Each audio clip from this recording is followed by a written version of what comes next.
Préparer des sushis. Rien de plus simple, à condition de bien maîtriser la cuisson du riz vinaigré et de s'assurer de la fraîcheur du poisson.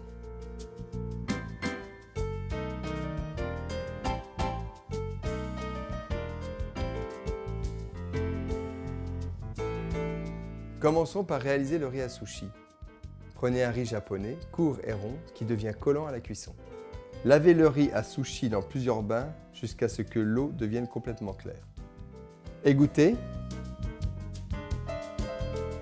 Versez le riz dans le cuiseur à riz et ajoutez pour 100 g de riz 100 g d'eau. Mettez en marche. Quand le cuiseur s'éteint, laissez reposer 10 minutes. Si vous n'avez pas de cuiseur, vous pouvez cuire le riz dans une casserole à fond épais avec un couvercle. Mettez l'eau et le riz dans la casserole, portez à ébullition, laissez cuire 10 minutes à feu doux sans ôter le couvercle. Laissez étuver, feu éteint, pendant 10 minutes, toujours avec le couvercle. Mélangez délicatement le riz tiède avec le vinaigre, le sucre et le sel. Attention à ne pas écraser les grains. Ventilez si besoin pour refroidir le riz.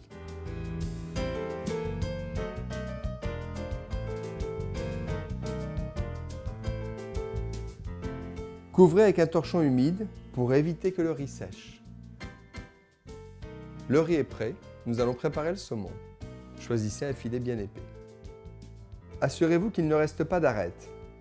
Puis retirez la peau, coupez un coin, maintenez fermement, puis enlevez la peau avec un couteau.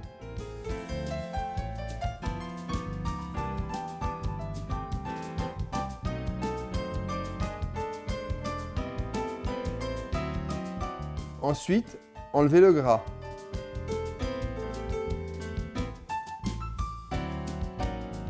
Coupez le filet en deux dans la longueur, puis détaillez des tranches de 5 mm d'épaisseur.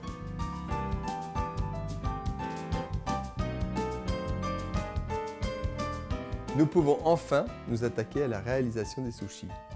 Humectez vos doigts et prenez une boule de riz de la taille d'une balle de ping-pong. Donnez une forme allongée à la boulette de riz en la tassant avec vos doigts. Ajoutez une fine couche de wasabi. Posez le riz sur une tranche de poisson et faites-les adhérer ensemble.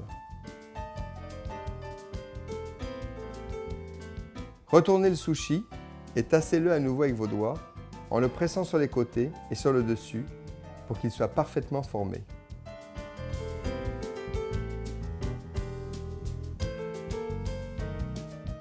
Ne pressez pas trop fortement le tampon de riz, il risquerait d'être trop compact et désagréable à déguster. Les sushis se dégustent trempés dans la sauce soja et surtout, n'oubliez pas les baguettes.